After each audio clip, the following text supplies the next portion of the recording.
One day when our daughter was a teenager, I heard an interesting variety of emotions coming from her room. First, I'd hear her laughing, then sniffling. Then she'd let out an occasional, "I can't believe it."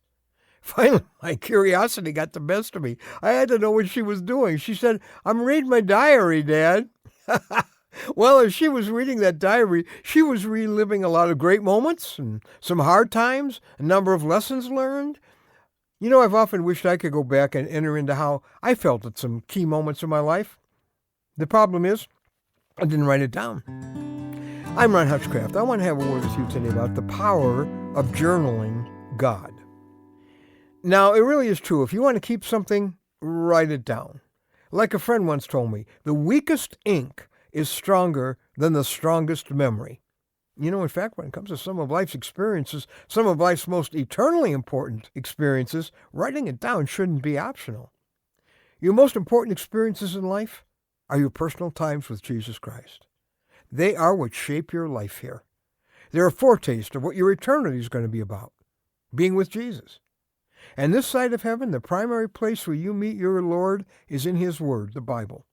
But it won't change you if you don't remember what He says to you, which is what God is saying in our word for today in James 1:22-25. God says, "Do not merely listen to the word and so deceive yourselves. Do what it says. Anyone who listens to the word but does not do what it says is like a man who looks at his face in the mirror and after looking at himself goes away and immediately forgets what he looks like. But the man who looks intently into the perfect law that gives freedom and continues to do this, not forgetting what he has heard, but doing it, he'll be blessed in what he does." So, like a person looking in the mirror in the morning, you're supposed to look into God's Word to see what needs to change. First, God says to reflect on what He's saying to you in His book, looking intently, it says.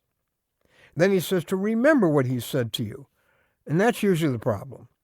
Even a few hours later, we probably can't remember what He said or what we read.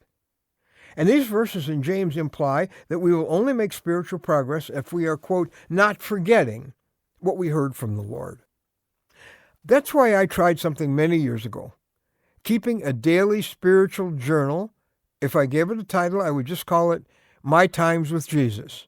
I never kept a personal diary of how I was feeling, but I did start a journal, My Times with Jesus, and I started doing it, and I haven't stopped, including this very morning.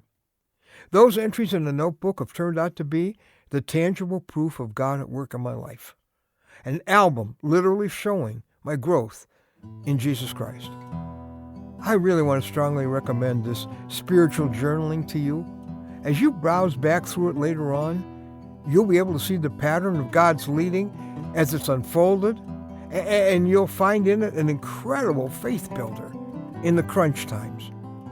Write down the date and where you're reading, then read a few verses 2 or 3 times, then write down 2 things. First, what did you read? Summarize what God was saying, but in your own words, not Bible words.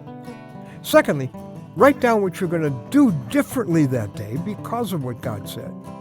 So, what did God say, and what am I going to do differently because of it?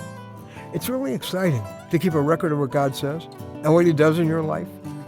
That diary will be filled with the power and the presence of your Lord.